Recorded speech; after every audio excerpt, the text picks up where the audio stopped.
Russia is no longer the energy partner the world prefers to rely on. Diplomatic isolation and sanctions have clearly weakened Russia's international standing. But energy markets do not reorganize at the same speed as politics, and this gap matters. As a result, Russia has been pushed away from the center of the system, but it has not been removed from it. What has changed is not Russia's strength, but its position and the way its energy moves through the market. Supply that once flowed through familiar channels now travels differently, reaching buyers through less direct paths. This shift leads to a simple but uncomfortable question. Why does Russia still shape the global energy market? The answer is not that Russia has become stronger. It is that the structure of the global energy market makes Russian supply difficult to fully disconnect. Energy flows follow infrastructure, contracts, and physical constraints, not diplomatic preferences alone. This reality is already visible in current policy. The European Union has formally approved legislation to phase out Russian gas from its energy system. Yet at the same time, Russian energy continues to appear through alternative routes, different buyers, and less transparent supply chains. Even as official channels close, markets continue to react to Russian volumes, prices, and risks. This contradiction matters because it reveals how energy power operates today.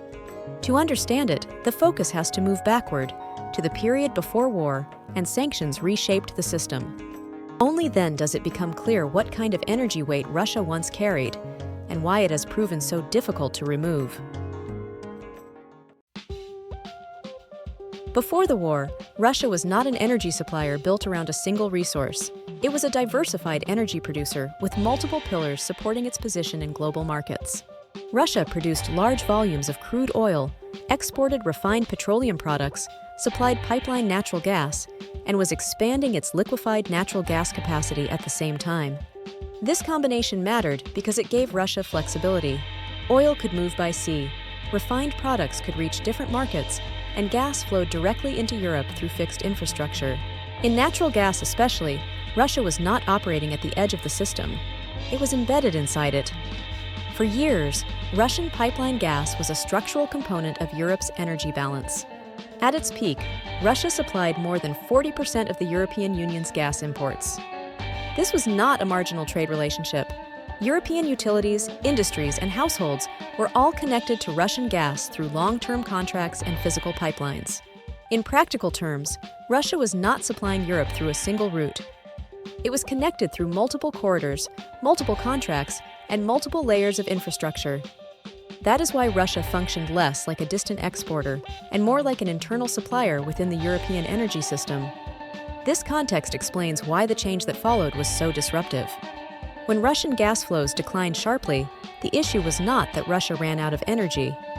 The issue was that Europe lost access to its largest and most deeply integrated supplier. European data now shows this shift clearly. Russia's share of EU gas imports fell from above 40% before the war to roughly 13% by the middle of the decade. This drop does not reflect a collapse in Russian production capacity. It reflects the loss of its primary market. That distinction matters. Because when a supplier of this scale loses its main customer, the question is no longer about supply alone.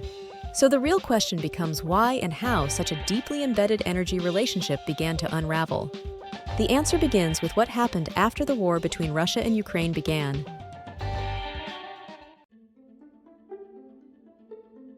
After the war began, the core strategy of Western governments was not only diplomatic pressure, but financial pressure. Energy revenues quickly became the central target, because oil and gas exports were Russia's largest source of external income. Europe faced a difficult trade-off at that moment. Reducing dependence on Russian energy would raise prices in the short term, strain households and industries, and test political stability. Yet continuing the relationship would mean funding a war through energy payments. Europe chose to absorb the economic shock and begin cutting its reliance on Russian supply. This decision did not aim to remove Russian energy overnight. Instead, it focused on building an energy system that could function without Russia over time. New suppliers were added, infrastructure was adjusted, and emergency measures were introduced to stabilize supply. What followed was not a sudden break, but a deliberate process of separation. As this process continued, it moved beyond political statements. Targets were written into law, contracts were allowed to expire, and timelines were fixed. At that point, Russia's role shifted from a central supplier to an energy source being systematically phased out. The consequences of this shift were structural rather than temporary. Once legal frameworks and long-term planning replaced short-term policy signals, the change became difficult to reverse. From that moment, Russia's energy standing began to weaken in a way that could not easily be undone. This transition is now visible in concrete policy decisions. The European Union has formally approved legislation to phase out Russian gas imports, with clear schedules attached to pipeline supplies. These measures mark the point at which Russia's exit from Europe moved from intention to implementation. Yet this does not mean Russian energy disappeared from the market. It means its presence began to take a different form. That difference becomes clearest when looking at oil. Oil is used everywhere in the world, and it is not something that can be easily replaced in the short term. Because of that, banning oil outright has proven far more difficult than banning other forms of energy. After sanctions were imposed, Russian crude did not simply disappear from global markets. Instead, it began to move in less direct ways. Some volumes were sold at discounted prices, some were shipped through longer and less transparent routes, and some were refined in third countries before being re-exported. These flows were no longer about leadership or influence. They were about friction. As restrictions increased, so did the cost of moving Russian oil. Shipping routes became longer, insurance coverage more expensive, and inspections more frequent. Each additional barrier added time, uncertainty, and cost to every barrel that moved. Those costs did not vanish. They were absorbed into prices as risk premiums that affected buyers far beyond Russia itself. This is why Russian oil still matters, even as its standing has declined. The market response is not clean removal, but distortion. Efforts to disconnect Russian supply have reshaped trade patterns and raised transaction costs across the system. This reality is reflected in recent assessments. The International Energy Agency has noted that Russian oil exports declined, but never reached full isolation.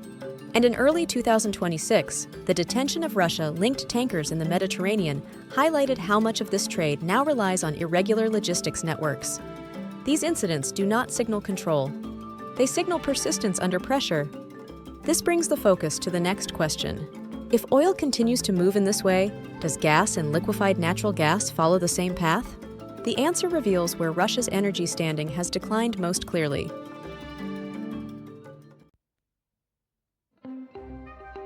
Gas operates under very different conditions from oil.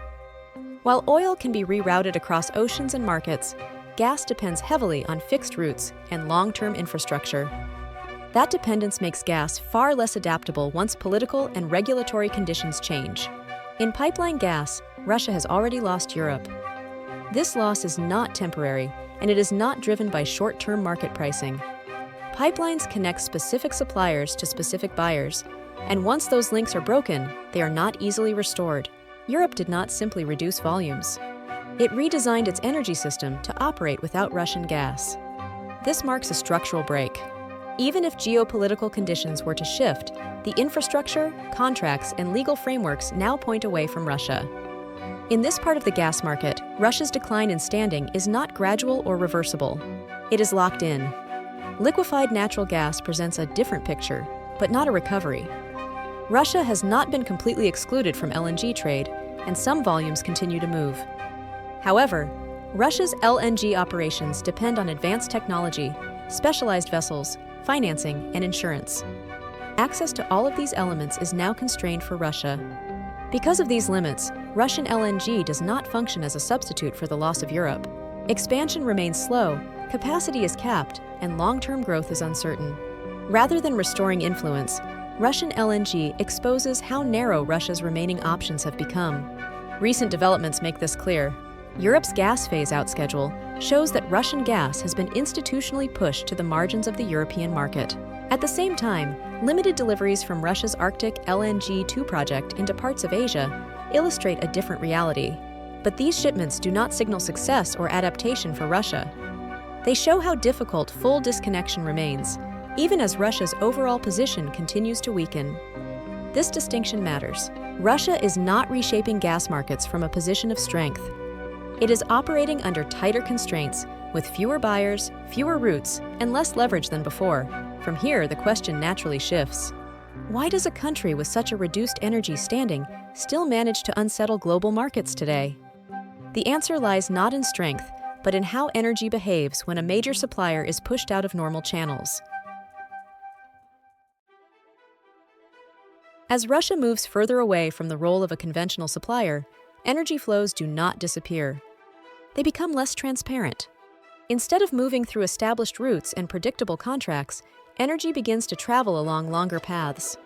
It passes through more intermediaries, faces tighter scrutiny, and operates under higher regulatory risk. Each additional layer adds cost, delay, and uncertainty to the system. These pressures do not stay confined to Russia. They spread across markets through prices, delivery schedules, and risk assessments. Small disruptions begin to move prices more quickly. Supply feels tighter, even when global volumes have not changed dramatically. This is how instability enters the market. In this context, Russia does not influence markets by leading them. It influences them through friction.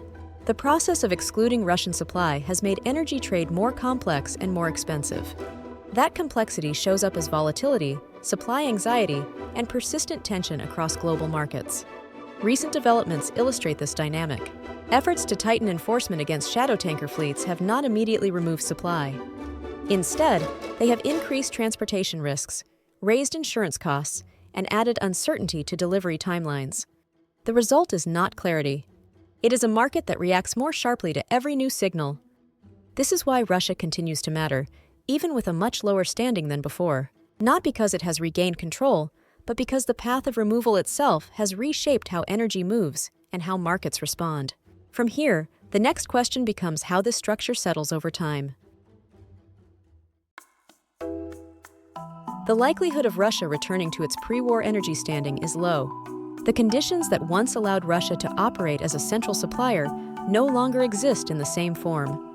At the same time, Russia is unlikely to disappear entirely from global energy markets. Energy demand remains global, and physical supply does not vanish simply because political relationships change. As a result, Russia is likely to remain present, but in a very different position from before. The key issue is not recovery or collapse.